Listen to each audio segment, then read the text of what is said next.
lucid dreaming is non-invasive, non-medical, non-addictive. It's free. You literally do it in your sleep. What could be more of an amazing practice for now?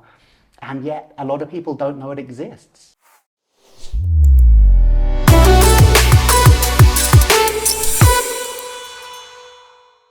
Hello, beautiful souls. Welcome to this episode of Obsicast. I promised this episode 6 months ago. Some of you might remember that I promised to speak with Charlie Morley about lucid dreamings. Since then, Charlie had a baby. He's become very busy, so it was very difficult to get hold of him. 6 months later, the baby is on solid food. Absolutely. So Charlie is finally able to join us. It's so lovely to have you on the podcast today, Charlie. First time I heard about you was from another guest who suggested that we have to have you because I went through a stage of being fascinated by dreams. Just before we start, Charlie has written 3 books. Dreams of Awakening is the copy that I have. Use lucid dreaming to rewire your brain while you sleep. This is your most recent one, yeah? Yeah. Do the shadow work. So Charlie has now moved into a new aspect of the work. Do the shadow work by Charlie Morley and Wake Up to Sleep. Was this your first one? No, that was my third one. That's more about, it's kind of my insomnia book. So Yes. for people with stress and trauma affected sleep, based on the work I was doing with veterans. Excellent. So 5 powerful practices to transform stress and trauma for peaceful sleep and mindful dreams for those of you who want to dig deeper in Charlie's teachings. I highly recommend looking up these books and you can do deeper work. It's lovely to have you on the show, Charlie. Thank you. It's a pleasure to be here. Thank you so much. How's the baby? Baby's well. Yes. Fatherhood's great. Yes. I've been really interested actually in the activation of like the father archetype within, the big F, which I hadn't really thought of. I'd been so concerned with, Chloe's pregnancy and the baby coming to the world. I hadn't thought not only are we having a baby, but I'm becoming a father.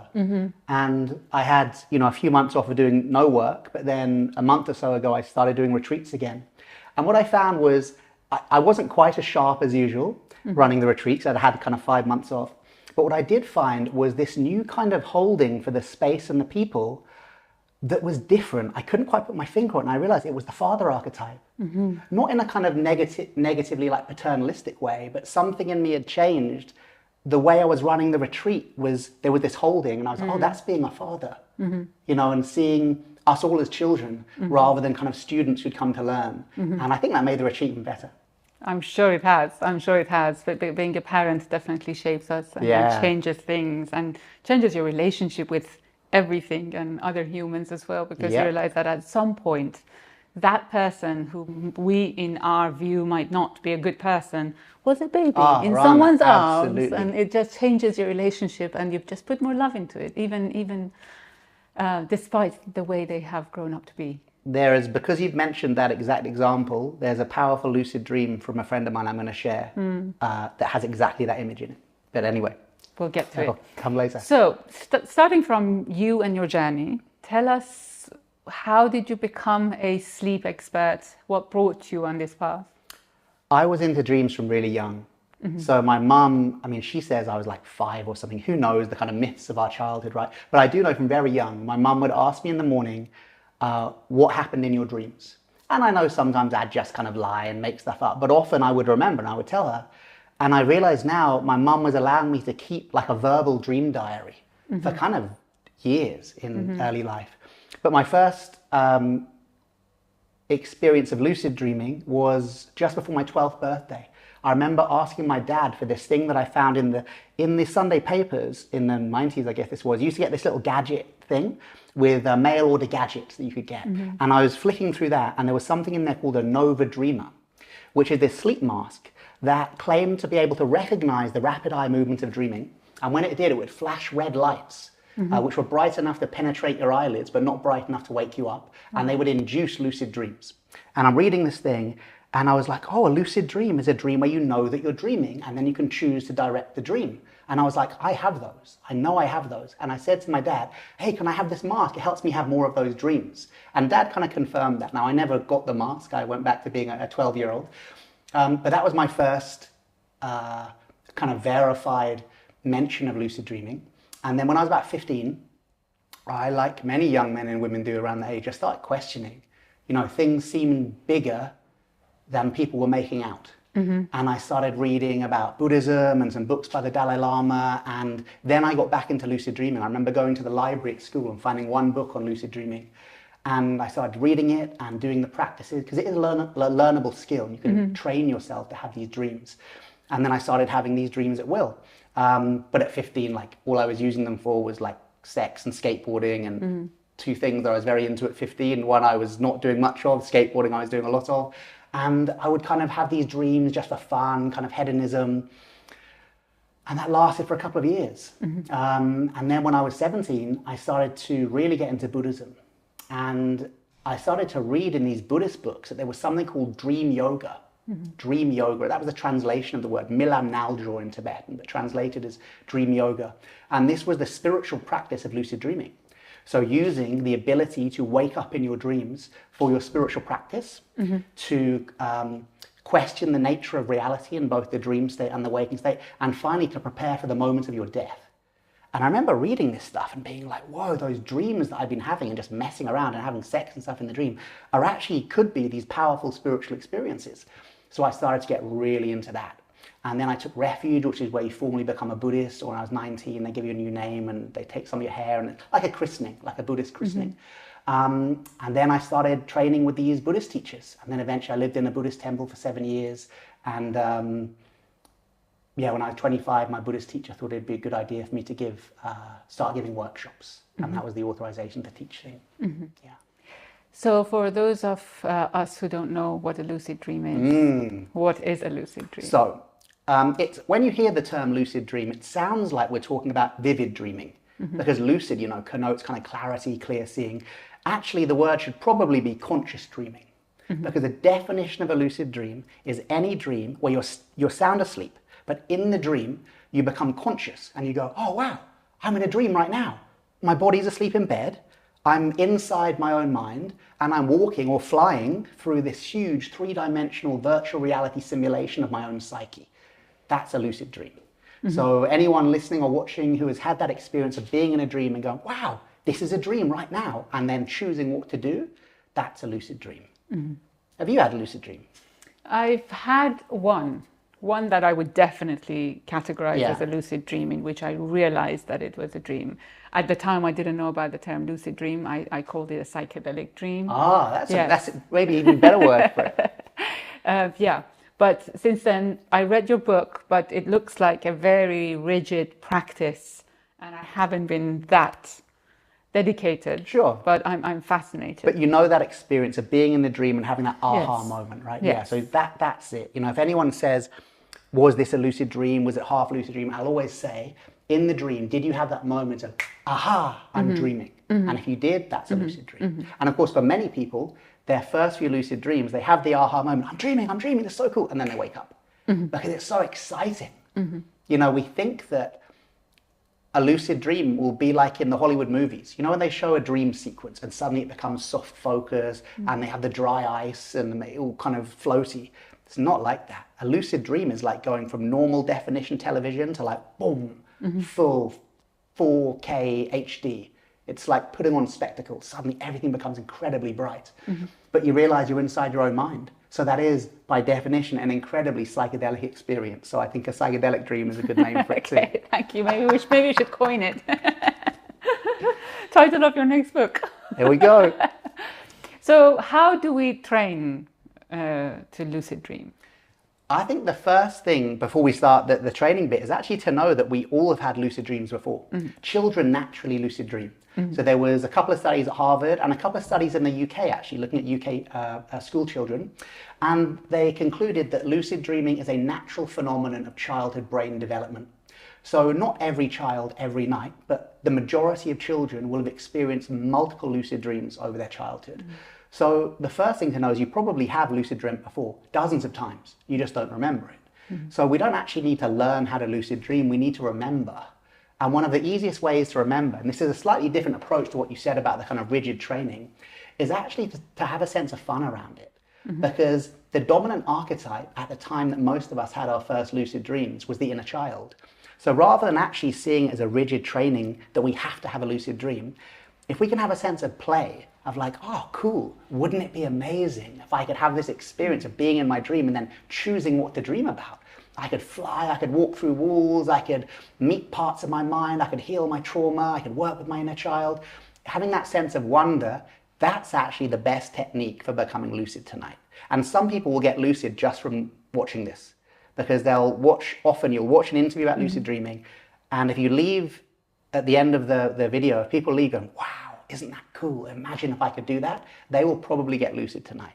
Quicker than those of us who maybe follow the book and kind of work rigidly through it.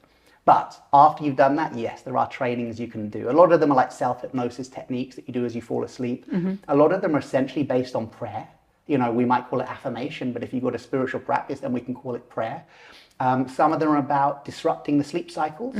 So you have like dreams are longer and easier to become lucid in as the night progresses. So often we'll kind of, on my retreats, we'll wake people in the second half of the night when they're more likely to become lucid.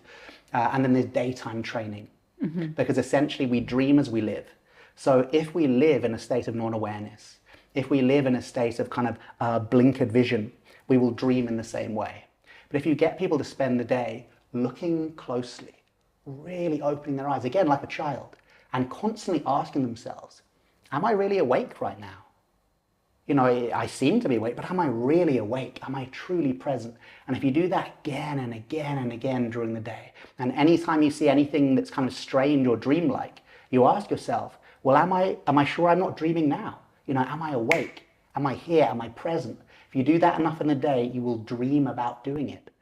And if you have that acknowledgement in your dream, God, am I awake right now? Something sparks in the dream, something kind of hits off, and bam, you can become lucid. So a lot of it is daytime awareness training. And is that all we need to do? I mean, there's like dozens of techniques, but yeah, I would say there are the daytime techniques, which is awareness training, the nighttime techniques, which are akin to self-hypnosis techniques, some prayer techniques, some sleep disruption techniques. And then there's the ability to actually enter the dream directly. So you meditate from the waking state through the hypnagogic into dream with no blackout. That's the kind of one of the not most difficult, I'd say one of the pinnacle techniques. Because if you can do that, then you're transitioning from the waking state into dream state with no loss of awareness. And that's actually really great training for the death and dying process too, apparently. How can we avoid the blackout? Just training. You know, in the same way when people try to meditate for the first time, we just start thinking about what we're going to have for lunch, our knees hurt, what am I doing it right? The kind of chatter starts. But eventually we keep training the mind just like we train the body, and eventually the muscles of our mind, just like the muscles of our body, become stronger. But if you have a daytime meditation training, or actually any form of daytime mind training practice, that will definitely impact upon your ability to lucid dream. And journaling? Yeah, so waking up in the morning, writing down your dreams, that's like the first technique. So I've got a feeling you actually want some techniques here. So I want the techniques, yes. Okay, cool. I want people who are listening to, when, as you mentioned, when this interview is finished, I want them to go to bed tonight and think that, these are the things I need to do. So the first... Doesn't mean they'll continue to buy your books. But No, it wasn't that at all. I just want to make sure we're giving them the techniques. Okay, so they're a thing called the 4 Ds. These are like the foundational practices of lucid dreaming. So the first D is dream planning. This is deciding why you want to have a lucid dream. So really looking at the benefits of lucid dreaming, which I'm sure we'll explore in this interview. So what can we use lucid dreaming for? Well, in the same way as a hypnotherapist takes a strand of the conscious mind down into the subconscious and then plants seeds of healing intent, with a lucid dream, you're doing the same thing, but you're taking a strand of your own conscious mind, not just down into the subconscious, but into the depths of the unconscious. So essentially, anything you can treat through hypnotherapy, you can treat through lucid dreaming. So people working with confidence issues, working with trauma, athletes who want to get better at their sport, people preparing for things in the waking state, asking big questions, doing your spiritual practice, preparation for death and dying, healing childhood wounds. You know, there's so much potential in lucid dreaming. But make sure you know why you want to have one. So intention setting. Intention, but more than that, being really specific. If I get lucid tonight, this is what I want to do. And what I want to do will profoundly change my waking state. You know, your dream plan should make you salivate. It should turn you on psychologically. It should make you excited to go to sleep. Like, wow, if what he says is true, if I can cure my nightmares in my lucid dream tonight, wow, I can't wait to have one. Or if I can work with my childhood trauma tonight, I can't wait to have one. Or if I can do my spiritual practice within my lucid dream, I can't wait to have one. You know, that sense of really having a good reason why. That's the first D. Mm-hmm. The second D is dream recall. So training the mind to remember your dreams. And the first thing I'd say about that is that everybody dreams. You know, some people say, oh, I don't dream. What they really mean is I don't remember my dreams, because it's impossible to stop the human brain from dreaming unless you have like a heavy head injury or a stroke. And even then the brain will kind of rewire itself after a couple of weeks. So everybody dreams every night, but we don't all remember our dreams. So the first thing is to set that really strong intention to remember your dreams.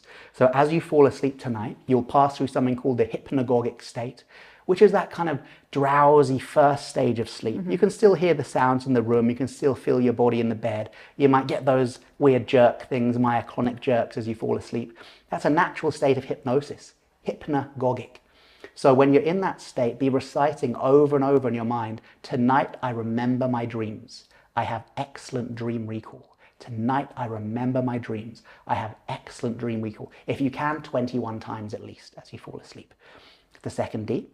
The third D is then dream diary. So writing down your dreams in some way. Could be in your phone, could be in a dream diary, but the act of journaling the experience of the night. And the reason we do this in this process, in this practice, is actually not so much to interpret your dreams, although I think that's great, but it's a slightly different cup of tea. We write down our dreams so we can start to spot and recognize patterns. So let's say we write down our dreams for a week, and then we read back through our dreams and we see, oh, I often dream of that beach we used to go to as a child, but I haven't been to in 20 years. Or, oh, I often dream of being back at school. Or, I often dream of my dead grandmother. We'll see these things that we dream about, but that don't happen in real life. Mm-hmm. So we can start to see the environment of our dreams, what we tend to dream about. And these are called dream signs. Anything that only happens in your dreams, but doesn't happen in the waking state, is a dream sign.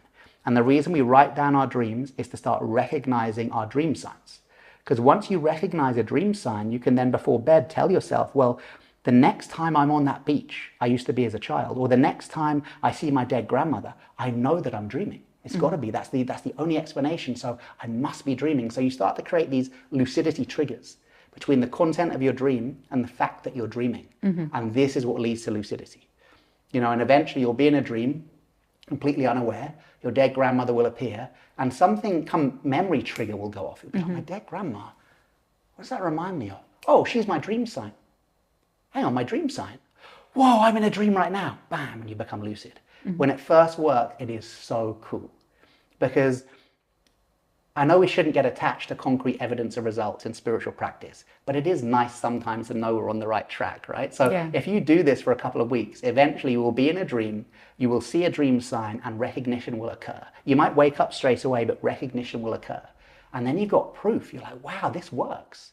I go through this practice step by step, and eventually I start to recognize my dreams. And of course, with practice, not only will you see my dead grandma, oh, I'm dreaming, you'll then go, and because I'm dreaming, I'm inside my mind, and now what did I choose to do? Oh, I wanted to heal my childhood trauma, so I will now call out for my inner child, this symbolic representation of my childhood to appear. And if you do that in a lucid dream, they will appear. Like a personification of mind will appear, because in a lucid dream, psychological concepts become personified. Mm-hmm. That's like the crux of it from a psychological point of view. So you can meet your fear. You can embrace your inner child. You could call forth a symbolic representation of your trauma, of your post-traumatic stress, and then embrace them or send them love. And this will have a powerful healing effect on the mind, which will affect you in the waking state. Mm-hmm. Yeah. That was the third D. That was into the fourth D, because that's dream signs. Dream signs. So dream plan, decide what you want to do. Then set your strong intention to remember your dreams. Then write down the dreams you remember. Then from the dreams you remember, recognize your dream signs, which are the triggers that could make you become lucid. Mm-hmm. And then before you go to sleep tonight, remind yourself of your dream signs and have the strong intention to recognize them should they appear. Mm-hmm. The way the recognition works is it's like, let's say you owe me £20. And you think, oh, I've owed Charlie £20 for weeks now. The next time I see an ATM, a cash point, I've got to remember to get Charlie his £20. And then you forget about it. We don't speak for a month. But you know, a couple of days later, you're walking past the bank, you see the ATM, and something's triggered, isn't it? You go, oh wait, the bank! I need to get money for the money for Charlie. That's prospective memory. So the goal-orientated part of the mind will stay engaged until that goal is met. So we set this goal. We tell the mind, if I see my dead grandma, wake me up in the dream. If I'm back on that beach from childhood, wake me up in the dream. And that's how dream science work.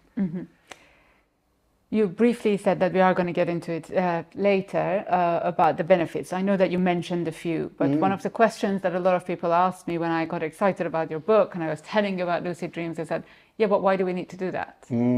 Okay. I want to share for my first lucid dream the one that you did this for, because it's got that in it, and I think that's a wonderful synchronicity. So this is a friend of mine, Kerry, and she wanted to use lucid dreaming to work with some abusive relationships with men that she had in her past, and that was really affecting her current relationships with men. And so she made a dream plan that in her lucid dream she wanted to meet some sort of symbolic representation of this trauma and this abuse. And then because she had seen my first TED talk, and I give this instruction of how if ever you meet something terrifying in your lucid dream, know that it is a terrified part of you. If you meet a monster in your lucid dream, it's not some external monster, it is a monstrous part of yourself. And what are our inner monsters but the wounds we carry? We become monstrous because we've been traumatized, because we've been hurt, because we've been wounded. So she made this dream plan that whatever would appear in the dream, she would hug it, she would send love to it. Because how do we heal? With love. So she made this plan. And in her dream plan, she had assumed that the symbolic representation of the abuse might be like a cloud of red smoke, or a kind of a monster, like a goblin or something like that, something symbolic. Actually, when she became lucid, she said to me, Charlie, it was way worse. It was actually the person, the abuser. The abuser. And she became lucid, and she called out her dream plan. So she called forth this symbolic representation of the abuse, and this man appeared. And the lucid dream is so realistic. Like I said, it's like HD. So she said she saw this guy and she said, I would have preferred a monster, anything but the actual person. But he was there, and she reminded herself, wait, my body's asleep in bed. This isn't real. I'm in a dream right now. So this is just my mind creating this kind of hallucination of the abuser. So I'm safe. And I know that he's a part of me. So she moved towards him and she hugged him. And in the TED talk, I talk about when you hug your inner monsters, they'll turn into light. And she was like, Charlie, I was waiting for it to turn into light. It didn't happen.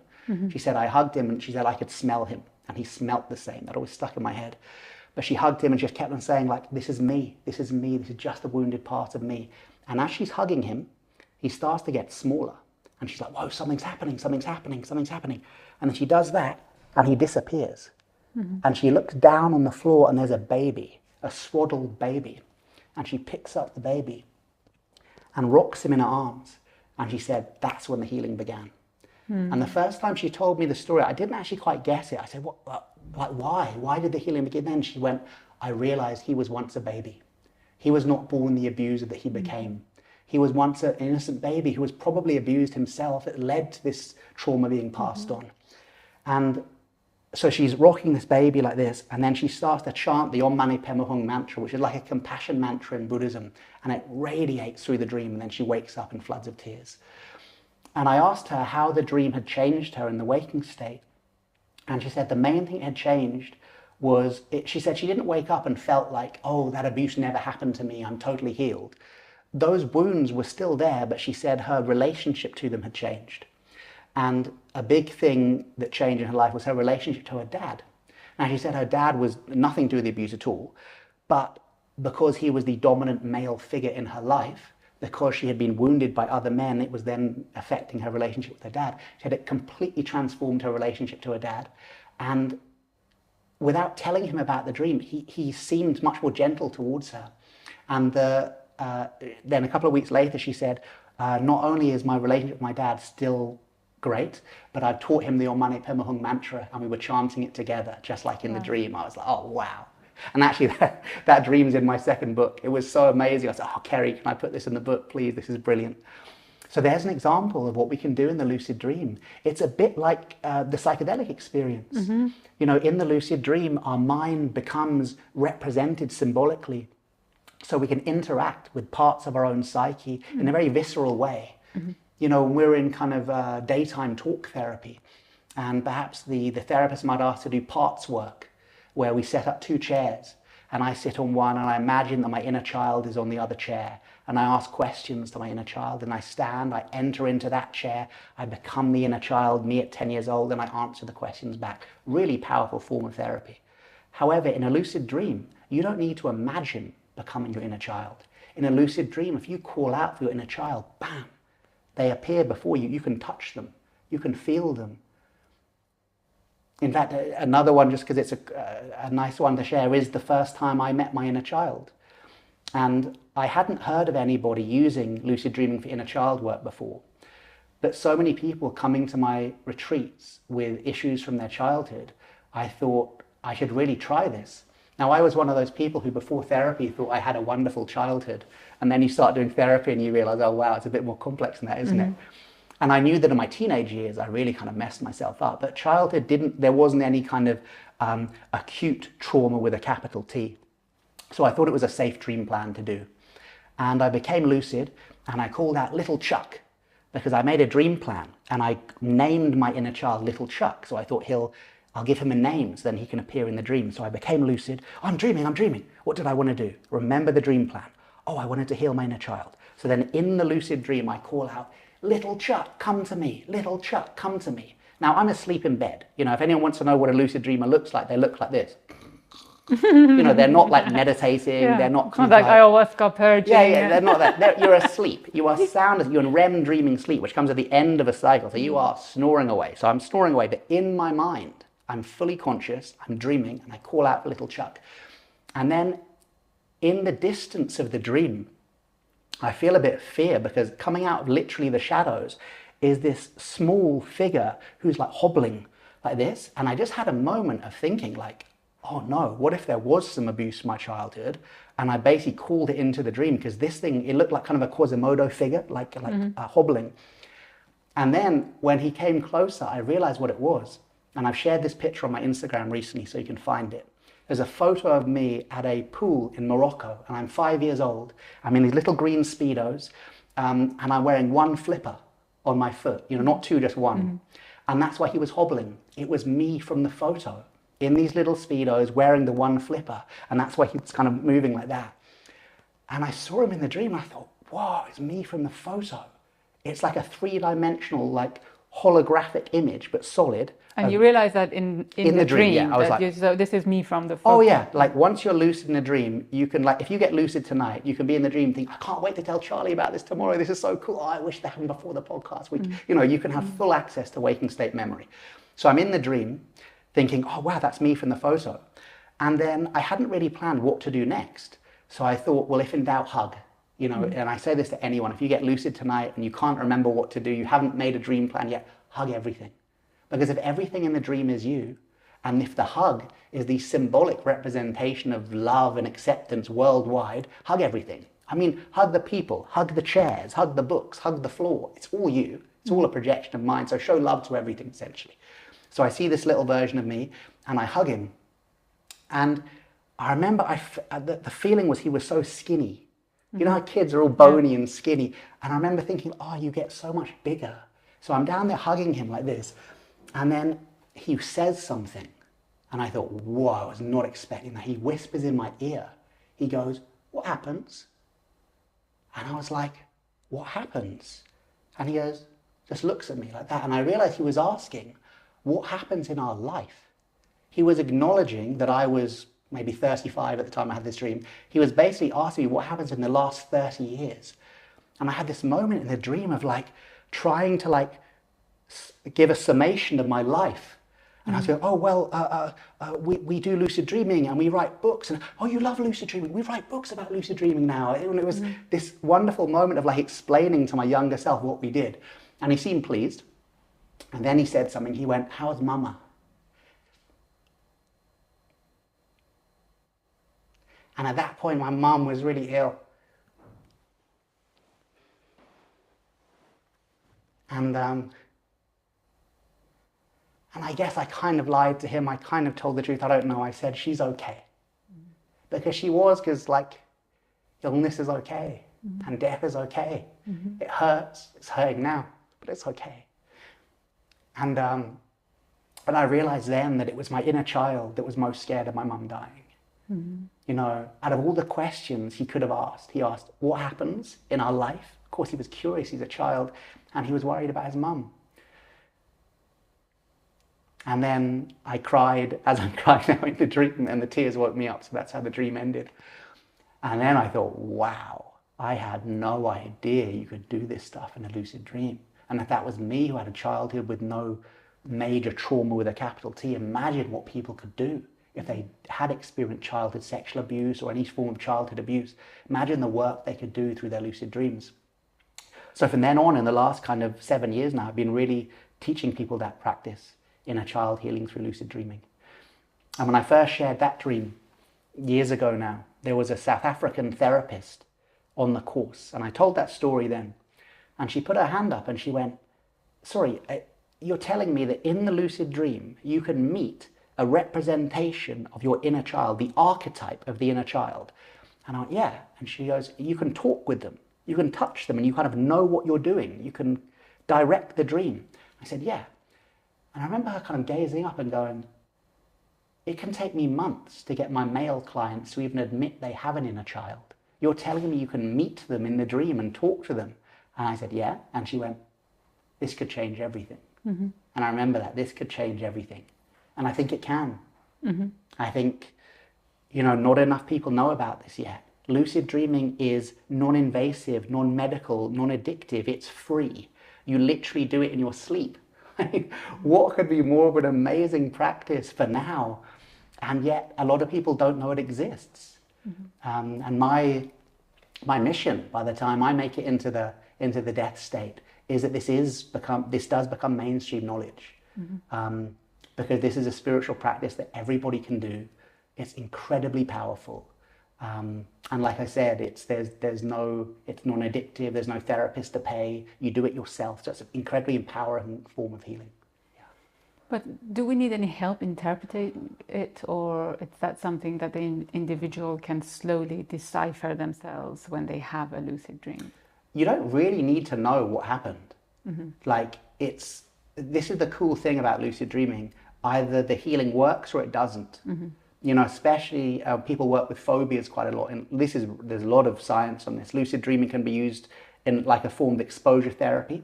So if you're scared of spiders, for example, you can go into the lucid dream, interact with spiders that will seem incredibly real, so real that your brain thinks you are actually interacting with spiders, leading to waking state decreases in fear triggers. So you'll basically be less, you can integrate your fear through lucid dreaming.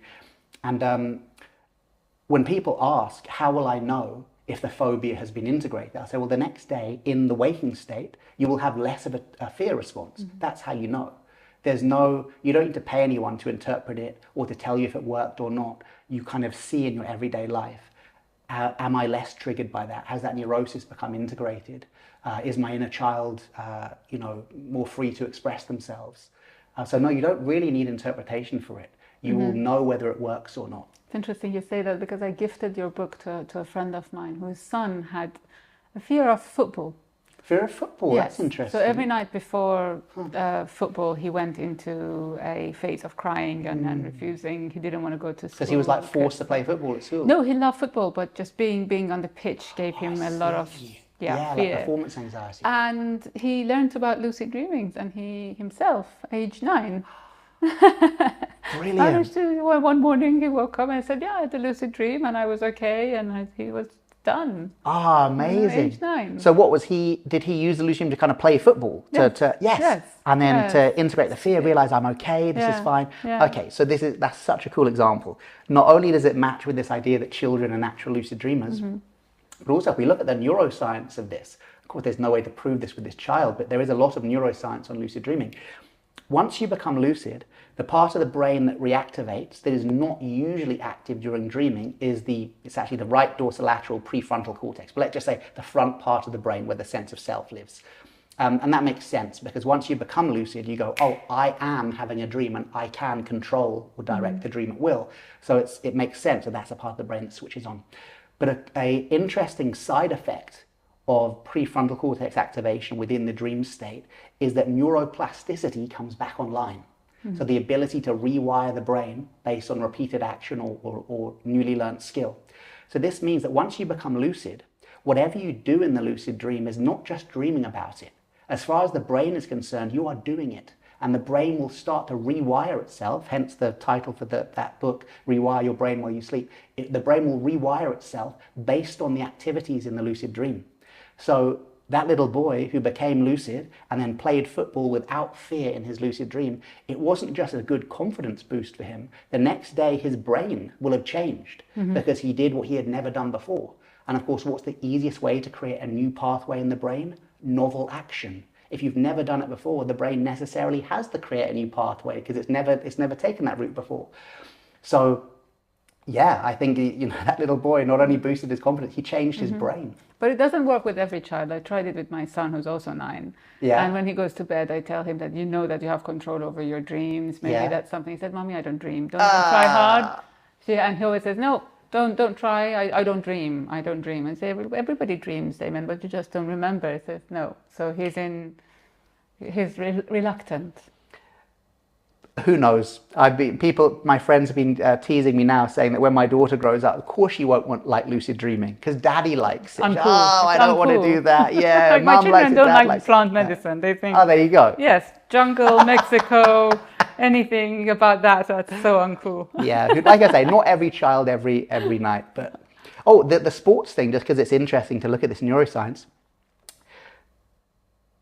They've actually done a lot of the science on lucid dreaming has been around athletes because basically the data set you get on athletes is really clear data.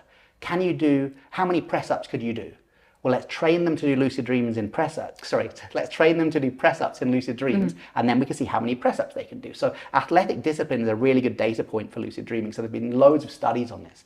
Long story short, if you train people to lucid dream, and then in the lucid dream, they practice sports, so they practice martial arts, or they practice football, or they practice press-ups, the next day in the waking state, when you test them, they get better at that athletic discipline than before the dream. This is nuts. Like, I was part of one of these studies, and 81.3% of martial artists, so this was a study where they took martial artists and got them to practice their martial arts in the lucid dream and then checked them in the waking state. So 81.3% of the 25 people in the study got better at martial arts by training in their lucid dream. I was in that study. I actually wasn't one of the 81% who got better. So who knows? I think I'm not as good at martial arts as I am lucid dreaming, but you can actually see this. It's not just imagination. You can actually get better at stuff by training in your lucid dream. So let's say maybe not sport, but let's practice our spiritual practice in the lucid dream. Let's practice kindness in the lucid dream. Let's practice being fearless on the football pitch. Let's practice integrating our inner child. If we do that in the lucid dream, it's not just like kind of imagining it, or it's not just like having a hypnotherapy session for it. As far as the brain's concerned, it's like we have done it. So we can make lasting changes to our brain while we sleep. And that's like one of the coolest aspects of lucid dreaming. How often do you lucid dream? The last 6 months having a baby. Okay, the first few weeks were great. I started calling them Nova-induced lucid dreams. That's my daughter's name. Because I would have so many of these lucid dreams. I would have what's called the false awakening. Maybe you've had this where... Because you're a little bit alert. Exactly. You have to, you're ready to respond. Precisely, Rana. You know this. So Yeah. I would dream that I had woken up, but I wasn't. I was still dreaming. So I would dream that I had woken up. She was crying. I'd go to her crib and I'd comfort her. Then as I comforted her, I'd notice the crib looked slightly different, like it was at the wrong angle, or the blankets were different. And I'd think, hang on, that blanket... I see the dream sign, the blanket isn't correct, and I became lucid. So I'm now lucid, fully lucid in the dream, but there's little baby Nova there. So I know that she's just a projection of my mind, but I thought, well, I shouldn't just ignore her. So I pick her up in the crib and I think, what would a baby want to do in a lucid dream? And I thought, I don't know, maybe fly. Everyone loves flying. So I took up her little arms like that and we flew around my flat. Like I was kind of standing, but I was helping her fly around the flat and she was going, oh, loving it. And then another one, I became lucid and I thought, okay, so I know that it's not really Nova. She's just a projection of my mind. It's my inner Nova. And I thought, well, whether it's actually her or my inner Nova, it doesn't matter. I should still, show them love. So I started saying these affirmations. So I picked her up in the dream, and then the whole dream became her face, like just her face, a massive face. And I was going, Nova, you are welcome, you are loved, you are welcome, you are loved. I don't know if it had any effect in the waking state, but I know we have a very close bond. Of course it has. So yeah, I was having loads of lucid dreams in the first few weeks from Nova. Then the sleep started, the kind of through the night. And then I was getting, it's weird, I was so tired, I wasn't even writing down my dreams as on my book says you should do it every night. And I was like, what a hypocrite, I'm not writing down my dreams. But then more recently, in the last kind of month, when I've started teaching again and running workshops again, then I've started having lucid dreams again. Tell me about the role of substances, because I know that there's some African roots that I bought from Amsterdam that are sold for lucid dreams. Is there anything that we can take that makes it easier to lucid dream? Yeah, you can. I mean, because I teach lucid dreaming from, well, I present it in a secular way, but I teach it from my roots in Tibetan Buddhism. Tibetan Buddhism has very little use of substances. It's seen, you can use substances, but it's seen as kind of a very, like, the last resort, because your mind has everything you need. So I would say you don't need any substances. Your mind can train. The techniques in the book or the techniques that we've shared here today, those are strong enough to induce lucid dreams. But the placebo effect is very strong when dealing with sleep and dreams. So things like mugwort, for example, like mugwort actually doesn't really have any psychoactive compounds that we know of that will affect dreaming. But it has for thousands of years been used for dream and sleep practices. So there's something in the essence of it. I mean, I believe non-scientifically that yes, there are these spirits of mugwort that we're working with here. So yes, there are herbs you can use. I'm quite interested in using the herbs from the lands we are in. So if you were born in Britain, for example, as I was, I'm quite interested in mugwort as a dream herb, and also clary sage. Horrible smell, clary sage, but powerful effect on dreaming. There's also the African dream root I think you're talking about. It's called Umpepo, which is a Southern African. Good pronunciation. Well done. I've got a friend of mine, just Sharma, said you must do it with the click. Umpepo. That one is slightly psychoactive. But you take tiny bits, so it's like a tiny teaspoon. Oh yeah, I'm not sure if this one was burnt. You kind of burn it and inhale it. No, this you eat. You mix it with water. Oh, I'm not sure. I'm not sure. Then there's there's several Mexican ones. Blue lotus. Oh, blue lotus, of course. That's slightly psychoactive. Yeah, that'll affect sleep. Again, I don't tend to kind of offer any of these because and how about the bad effect of substances? I would put caffeine in that category, or alcohol. Is it less likely for us to have a lucid dream if we are on a bad, I don't want to call it bad, but on a certain diet, or we consume certain molecules that affects on our sleep? Yeah, so generally the Buddhist teachings say that clear dreams come when we have a clear body and a clear mind. So we should avoid impurities, whatever that means. When we do the lucid dreaming retreats, for example, we have an early dinner, like 6 p.m. dinner, and it's just soup and salad. So very, very light. So by the time you go to sleep, you're not hungry, but you're definitely not digesting anything. If you go to sleep with a heavy stomach, then all of the blood flow that should be going here to power the dreams is being diverted here to power the gut and digestion, which is why you get this old myth of cheese gives you nightmares. Cheese doesn't give you nightmares, but long strain proteins like hard cheese, like a hard block of cheese, like mozzarella isn't going to affect your dreams, but if you ate a block of Parmesan before bed, hard, long strain proteins, your body's going to spend so much time trying to digest it that the director of your dreams has limited blood flow. So you might get some kind of weird, maybe not nightmares, but very strange dreams, nonsensical, maybe a bit nightmarish. It's not the cheese, it's to do with the blood flow that's being diverted. So if we can stay quite light in our stomachs, that's good. Also, caffeine and alcohol, really interesting you've mentioned this. It's not quite as clear cut as you might think. Now, going to sleep drunk, you are very unlikely to have a lucid dream because clarity goes with drunkenness, right? But some people who've been like really uptight with their lucid dreaming practice, sometimes I do say to them like, maybe let's have a glass of wine with your dinner, just to relax a little bit so that when you go to sleep, rather than, right, I've got to have a lucid dream tonight, where's my dream diary, really uptight, you're like, okay, lucid dreaming tonight, that's quite fun. So sometimes a little bit of alcohol could even be helpful for some people. Same with caffeine. Going to sleep jacked up on caffeine you're not going to be able to sleep, let alone dream, right? So not a good idea.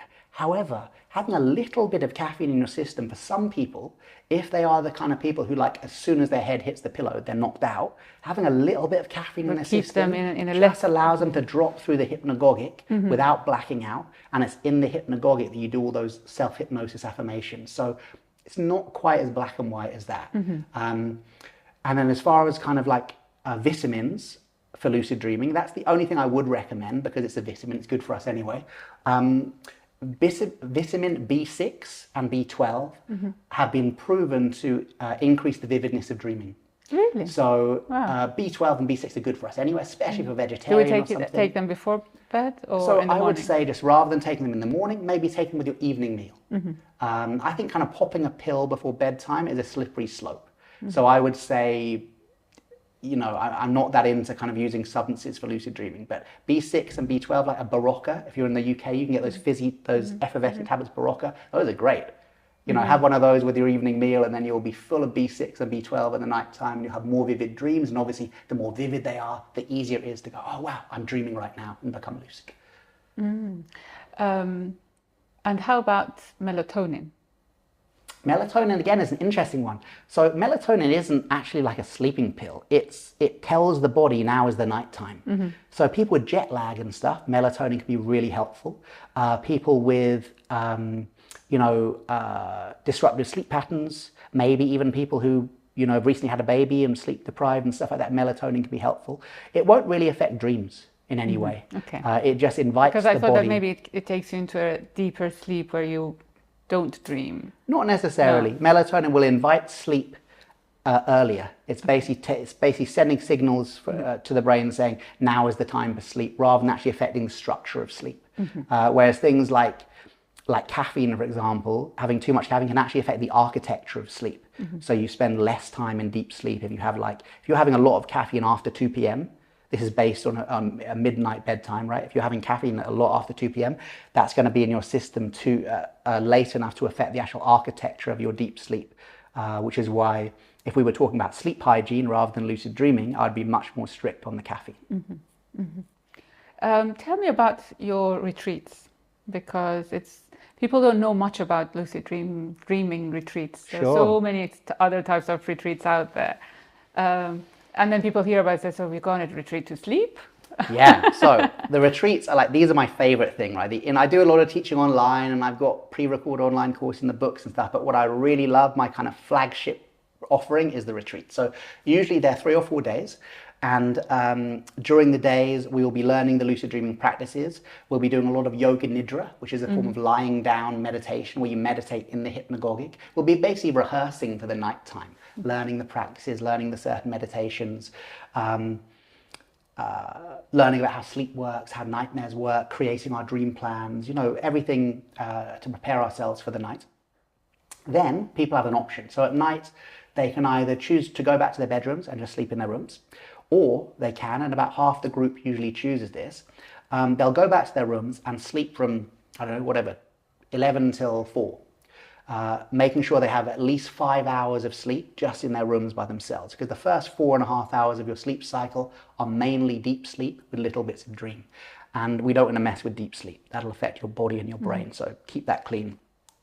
However, the second half of the night, you stop having deep sleep and you go into these long REM, rapid eye movement dreaming periods. So that's what we want to target as lucid dreamers. So if you like, you set your alarm for 4 in the morning and then you move from your bedroom in the retreat center back to the shrine room or the workshop space where you have bed number 2 set up. Like a camping, it's like indoor camping. So people have a camping mattress, a sleeping bag, a pillow. And then I'm in there as your human alarm clock, and the lights will be low and I'll have the singing bowls and stuff like that. And I will then guide people back into the sleep and dream state. And then 2 hours later, the lights will go up again. I'll wake everybody up with the singing bowl. Everyone will be sitting up, writing down their dreams, writing down their lucid dreams they might have had. Then I'll remind them of another technique, guide them back into that state again, and they have another session. And we do that 3 times in the night. So you have 10 till 4 in your room, then 4 till 6 in the space, then 6 till 8 in the space as well, optional. If you do that, then the thinking behind it is rather than falling asleep once and waking up once in the morning, giving you one chance to engage the practices, you got some crazy guy waking you up 3 times a night or even 4 times a night, you have just quadrupled your chances of engaging the practice. So it's like lucid dreaming boot camp. And yeah, I'd hate you by then. So for some people, it's a nightmare. And I'm like, if it's a nightmare, stay in your room. Like, you can still follow the practices. Some people take a middle path.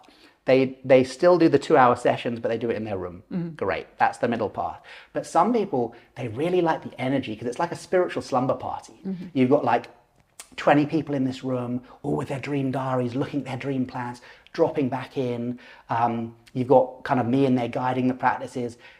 It creates these causes and conditions that really increase the volume of lucid dreams. So a lot of people, if they have struggled to have a lucid dream before, they'll come on the retreat. That's when they have their breakthrough. Are there anyone who doesn't have a lucid dream in the retreat? Oh, loads. Yeah, I'm sure.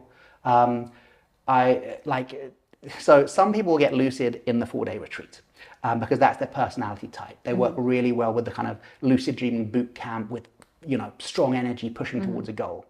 Other people's personality types, they have kind of performance anxiety, and actually on the retreat they probably won't even remember a dream, let alone have a lucid dream. They leave the retreat feeling a bit down on themselves, but I'm never down because I know what's going to happen. Usually about 2 days after the retreat, I get these emails at like 4 o'clock in the morning. Oh my God, I had my first lucid dream. And then about 2 weeks later, so about 2 days after the retreat, and then 2 weeks after the retreat, you get another rash of 4 a.m. emails saying I had my first lucid dream. It's just personality type. Some people work really well with that intense learning. Other people have a bit of performance anxiety. They need to go back to their room, back to their home, and then they get lucid 2 nights later. Other people, it takes a while to integrate the practices, so it's more like 2 weeks. But yeah, I'm yet to meet someone who can't lucid dream. It is. So it's something that anyone can. Everyone can do, yeah. And is that something? So let's say I go home tonight and I set the alarm for 4 a.m. and then I put myself back to sleep. So those multiple wake-up things, don't do that every night. That's just when you do it like in a retreat environment. If you wanted, I often tell people to do like a lucid dreaming date night, maybe once a week on a day where the next day they don't have to wake up for work or the kids are with someone else or something like that. And you could have a lucid dreaming date night, go to sleep early, stay in bed late, because obviously the more sleep you have, the more dreams you have. The more dreams you have, the more opportunity to become lucid. So lucid dreaming is a great practice if you like to stay in bed, because it's saying, oh, suddenly staying in bed is my spiritual practice. It's not some sort of, I'm not being lazy. That. Yeah, exactly. So you'll love that. So yeah, maybe once a week you could do those multiple wake-ups. Or, some people wake up to pee in the night. I know as I get older, I wake up to pee twice a night now. So that's great. So I've got 2 opportunities when I drop back to sleep to be doing the affirmations. Maybe that's why people need to go to the Lul as they get older. There you go. It's the universe preparing them for lucid dreaming.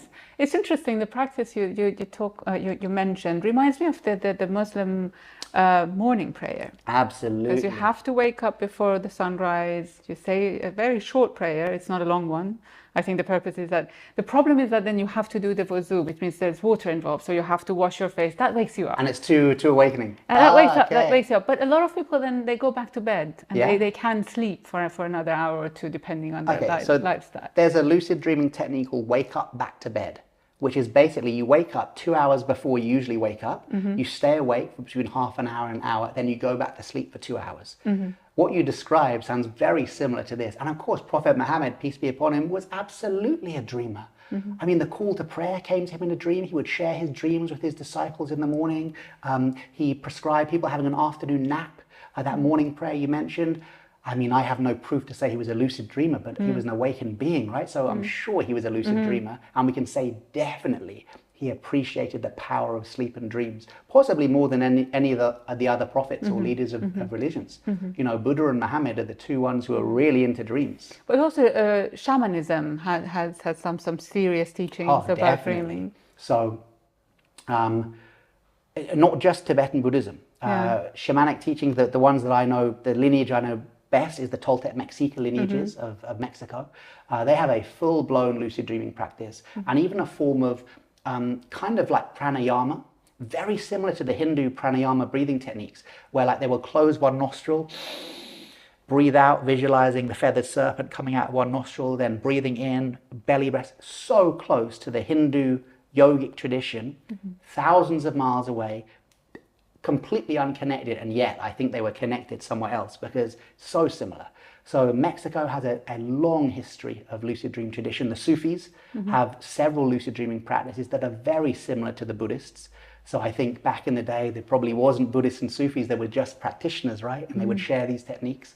Lots of tribes in the Amazon have lucid dreaming practices. Often they will use plant medicine to induce lucid dreams, but absolutely it's still the technology to induce lucid dreams.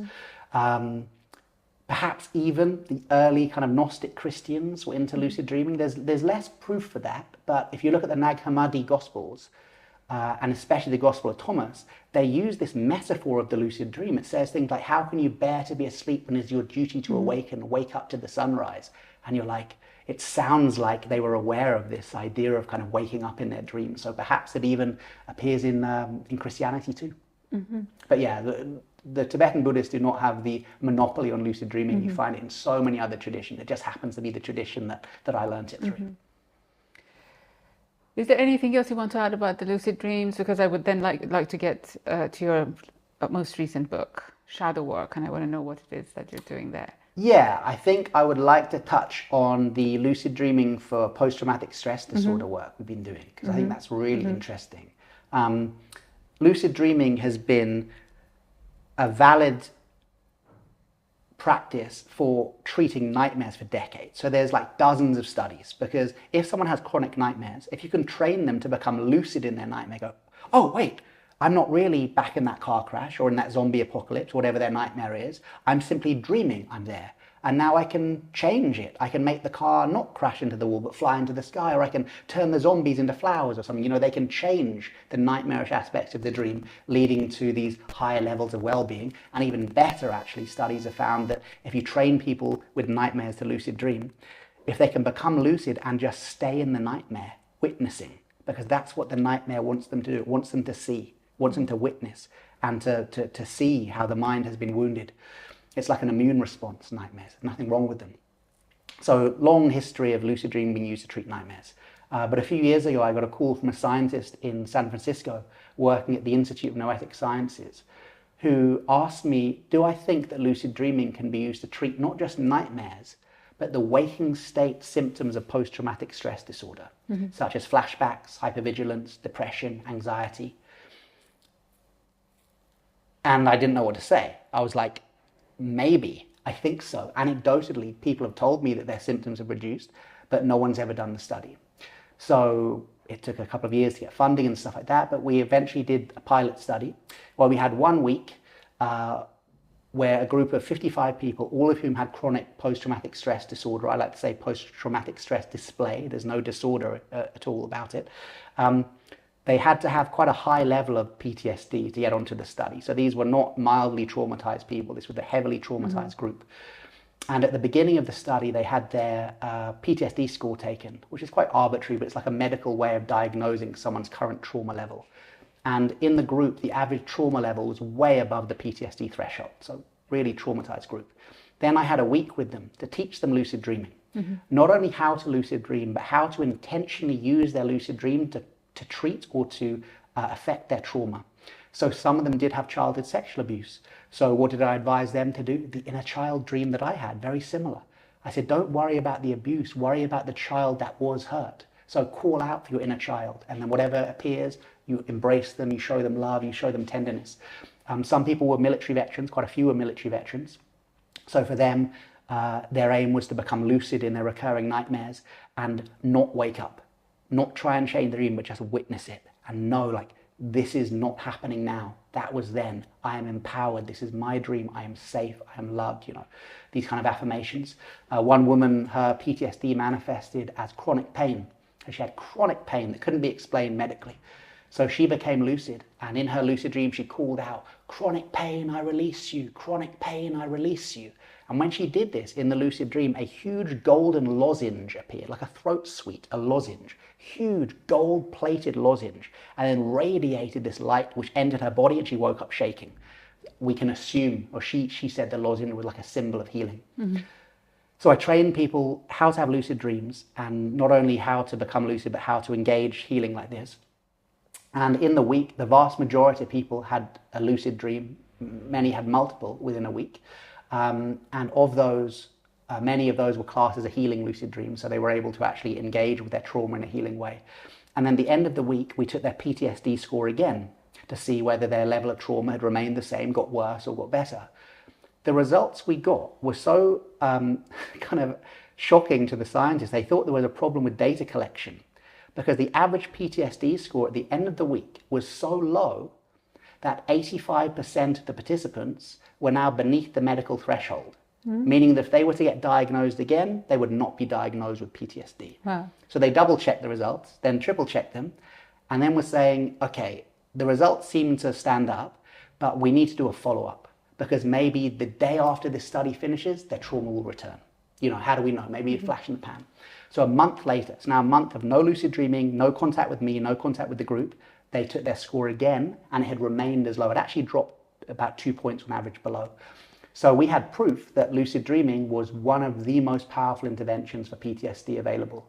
We were then lucky enough to get more funding to do a randomized control trial. That's like the gold standard, where you have 50 people not training in lucid dreaming, 50 people training in lucid dreaming. We did exactly the same things. We got pretty much the same results. Around 80% of the group compared to the control group had this huge reduction in their PTSD score. So we're pretty sure that this is a thing now. It's only 2 trials. We want to do more, see if it's replicable with other people, not just me. And lucky enough, I have a team of therapists now who I've trained up who will now be able to offer that same treatment. But it definitely seems like it is one of the most powerful interventions for post-traumatic stress disorder currently available. So we really want to push that. Charlie Morley, thank you so much. We unfortunately we're running out of battery, so that's why we couldn't get into the shadow work. I hope I'll have you back on the show. I'd love to come back. Hopefully, we're not going to wait 6 months for the next. There are no other babies on the way. I promise you that. For now. For now. Congratulations Thank on you. the new role. The most beautiful journey of life is parenthood. Yeah. Thank you so much for sharing your knowledge and wisdom and doing the hard work that will help a lot of people out of their state of mind so they can live a better life. Oh, thank you so much. Thank you for hosting this podcast, asking such great questions, and for giving a platform for people to discuss topics that they may not have heard of before. So thank you so much. Keep doing your brilliant work. Give thanks. Thank you. Thank you.